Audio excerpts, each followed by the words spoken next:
बेटी का दर्द कहानी। ससुराल में वह पहली सुबह मुझे आज भी याद है।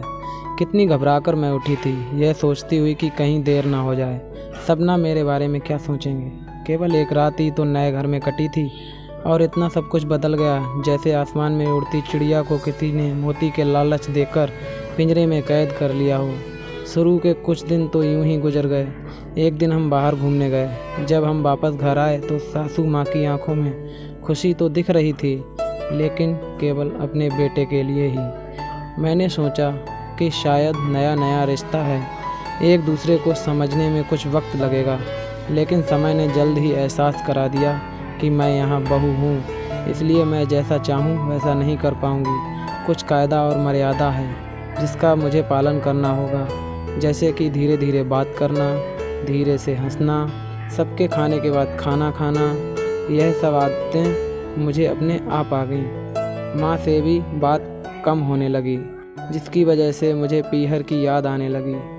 ससुराल में पूछने पर कहा गया कि अभी नहीं, कुछ दिन के बाद जाना। जिस पति ने शादी के समय कहा था कि आपकी बेटी पास में ही तो है, कभी भी आ जाया करेगी, उसके भी सुर बदल गए। अब मुझे धीरे धीरे यह समझ में आ गई थी कि शादी कोई बच्चों का खेल नहीं है। इसमें केवल घर नहीं बदलता, पूरी ज़िंदगी बदल जाती है। अब मैं कभी भी उठकर अपने पीहर नहीं जा सकती, यहाँ तक कि पीहर वालों को भी मुझसे मिलने के लिए पूछ कर आना पड़ता है।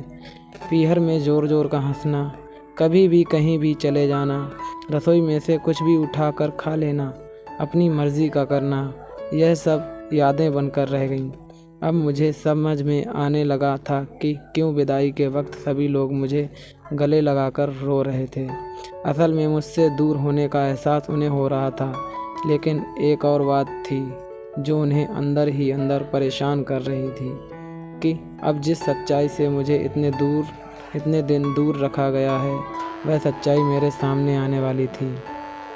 पापा का यह झूठ कि मैं उनकी बेटी नहीं बेटा हूँ, अब और दिन नहीं छुप पाएगा, जो कि उनकी सबसे बड़ी चिंता थी कि अब उनका बेटी, जिसको कभी भी बेटी होने का एहसास नहीं कराया गया था, जीवन के इतने बड़े सच से सामना करने जा रही थी। वही माँ को भी चिंता सता रही थी कि उनकी बेटी अभी तक कोई एक काम भी नहीं किया करती थी, अब वह पूरे परिवार की जिम्मेदारी कैसे उठाएगी।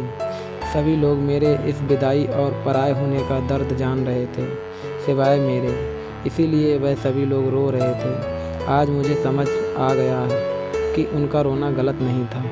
यह हमारे समाज का नियम ही है कि एक बार बेटी डोली में विदा हो गई तो वह उस घर के लिए केवल मेहमान ही बनकर रह जाती है। फिर कोई चाहे कितना क्यों ना कह ले कि यह घर आज भी उसी का है। सच तो यह है कि अब वह कभी भी यूं ही अपने पीहर नहीं जा सकती, चाहे कितनी भी समस्या और परेशानी क्यों ना आ जाए। मुझे ही हल करना है, हंसते हुए या गम छुपाते हुए। कहानी अच्छी लगी हो तो हमारी कहानी को लाइक, शेयर और कमेंट करके ज़रूर बताइएगा। धन्यवाद।